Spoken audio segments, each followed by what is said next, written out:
White flag raised, and dead off in the Quinn bed hurdle. 5 of them over 2¼ miles. Shortest run to the first of 9. It's Maxim setting out to make it from El Fabiolo, who's followed by stable companion Soir De Garde. The grey is no looking back. Trailing early on is Linden Arden. Turning into the straight to the second flight. In front is Maxim and Carl Miller by length to El Fabiolo and Paul Townend on board the short odds favourite. In third is Soir De Garde and Denny Mullins. No looking back, Philip Inright, just a place in front of Linden Arden and Brian Hayes. Inside their final 2 miles, they're approaching the second flight. Maxim, the leader, from El Fabiolo, Soir De Garde in the checks, and then no looking back in Linden Arden. Almost at flight number 2. Last one next time. Order maintained. Maxim from El Fabiolo, who landed rather flat-footed, and third is Soir De Garde. Together at the back, no looking back, and Linden Arden. Up the run and they come the first time, with the circuit to race and 7 more flights left to jump. Maxim opposed a 1-length advantage over El Fabiolo, 2¼ lengths back to Soir De Garde in third. Fourth and fifth, respectively, no looking back, and Linden Arden. Heading away from the stands to flights 3 and 4. It's Maxim, leading El Fabiolo, Soir De Garde, Linden Arden, just edges the fourth now from no looking back as they rise at the third. Maxim with, for company now, El Fabiolo. And then Soir De Garde, Linden Arden, and no looking back. Flight number 4. Maxim joined by El Fabiolo and then Soir De Garde. Linden Arden and no looking back as Maxim has been headed by El Fabiolo, who presses on. Turning towards the back straight, El Fabiolo asserts into an increasing 4 to 5 length advantage over Maxim, Soir De Garde in third. All of a sudden, the field has got quite spaced out. The final couple are Linden Arden and no looking back. El Fabiolo now in a lead of 5 to 6 lengths. Heading towards the halfway stage in the 5-runner Quinn bet hurdle. El Fabiolo out in front of Maxim in turn. Clear from Soir De Garde. No looking back, just takes back fourth from Linden Arden. Coming inside the halfway stage as they approach the first of 3 flights in the back straight. And under 5 to jump, El Fabiolo up and over by 8 lengths to Maxim, Soir De Garde. 7 lengths behind the second and third, and then no looking back in Linden Arden over the middle flight in the back straight with 7 furlongs to go. And it's El Fabiolo and Paul Townend out in front of Maxim and Carl Miller, then Soir De Garde and Danny Mullins. No looking back, Philip Inright on the outside of Linden Arden and Brian Hayes.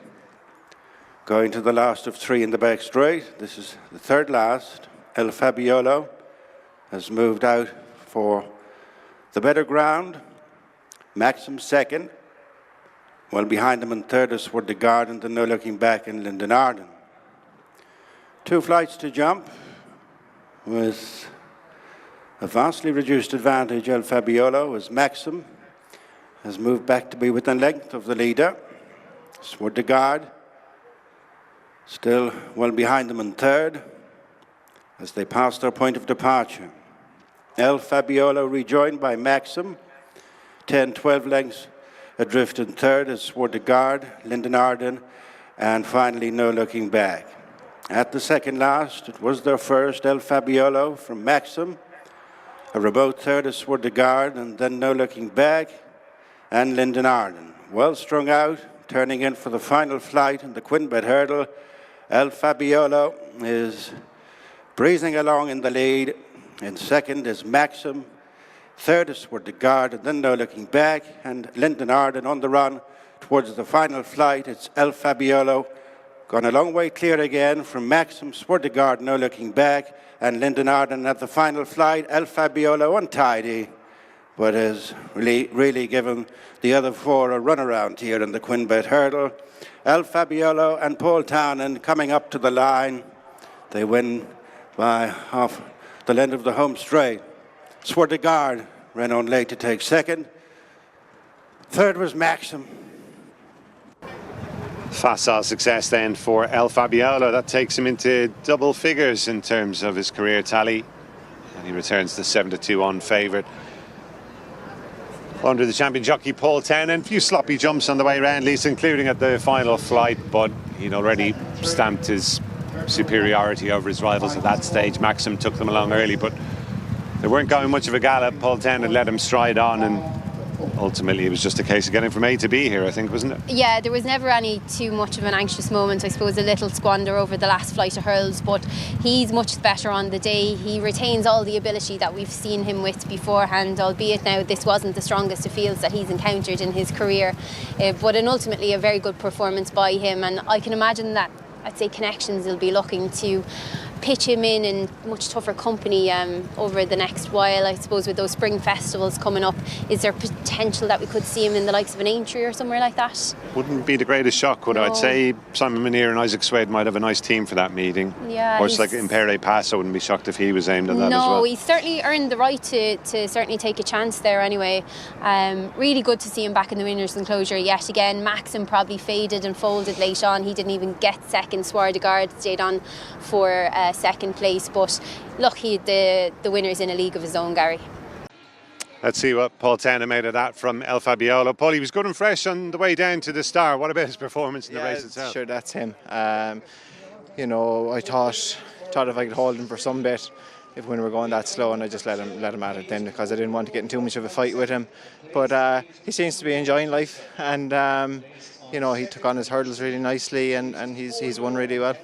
That was obviously a huge drop in class today. What sort of level would you fancy he'll get back up to before the season's end? I think he can be competitive at a good level. It was, you know, a huge ask from the last time, and you know, over 2 miles especially, I thought it was a huge ask for him. But I think he can. I think they can farm plenty of nice races with him. Yeah. Could you ever see a day, and obviously you're a man who's taken a couple of nasty falls off him, that he would jump a fence again? Never say never. And you know, like even up to his last run over fences, he was running a cracker, and he just made another. I heard a few people say you reckon you'd have won or gone very close that day. I think I would have, you know, but so the ability was always there. The fences were just getting in the way. But no, I think he's a happy horse over hurdles at the moment, and as I said, you never say never, but I couldn't see it myself now. You're probably happy enough too. What about Kay de Bourbon later on? What do you reckon today? He has to find his form, doesn't he? He's been disappointing of late. Cheek pieces on him. Dry ground might help him a bit, but he has to rekindle some bit of form, yeah. Lovely. Paul, thanks a lot. Okay, Cheers. thanks. Watch live racing now on racingtv.com.